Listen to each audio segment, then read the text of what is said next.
한국 치매 예방 강사협회 대표 강사 장두식입니다.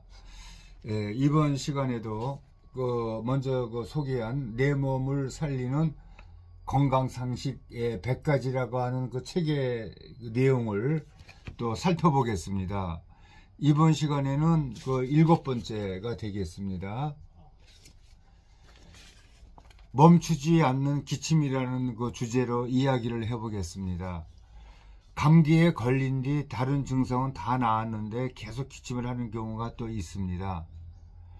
그러면 주위에서는 결핵이 아니냐고 묻기도 하니 기침은 여러모로 이렇게 신경이 많이 쓰이는 증상입니다. 근데 왜 기침이 계속 나오는 걸까? 검사와 치료는 어떻게 하면 될까? 라는 그 궁금증에 대해서 이야기를 또 하겠습니다. 기관지는 폐, 예민한 장기임에도 공기가 출입하는 곳으로 애부와 직접 연결이 되어 있다. 따라서 이 물질의 침입을 막는 장치가 필요한데, 일단 장기는 물리적 자극에는 이제 먼지 등이 또 있습니다. 화학적 자극에는 그 연기 등, 또 장력 변화에는 큰 이물질 등에 민감하게 반응하도록 만들어져 있다. 이러한 역할을 수행하는 센서가 또 수행초다. 수행초는 이상을 감지하면 곧장 뇌에 이염 신호를 보내서 기침 반응을 또 일으킨다.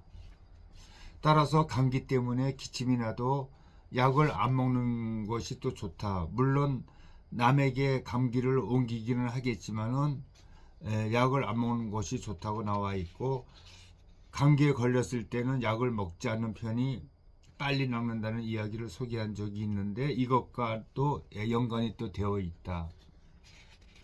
얼마간 열이 나면 기침과 가래가 나오고 몸도 점차 회복이 된다. 즉 기침을 하면서 감기도 낫게 되지만은 원인에 따라서는 유독 그 기침만 오래 갈 수도 있다. 예를 들어서 101해는 그 이름에서 알 수 있듯이 3개월가량 심한 기침이 계속되는 질환이다.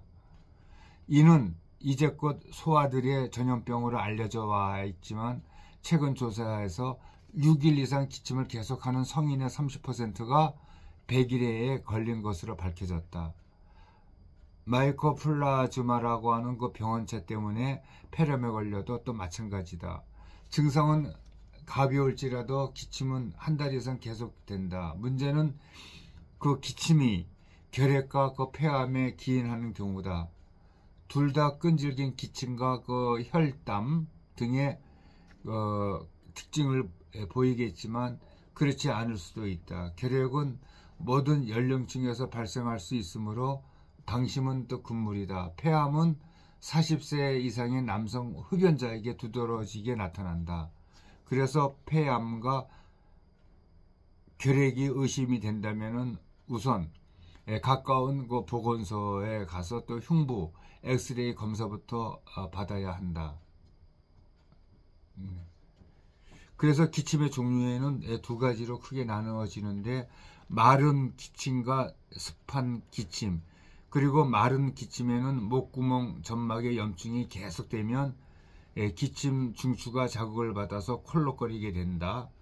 그리고 습한 기침에는 가래를 동반한 기침으로 감기가 나오면서 회복기에 접어들 때 많이 나타나는 그러한 증상이다.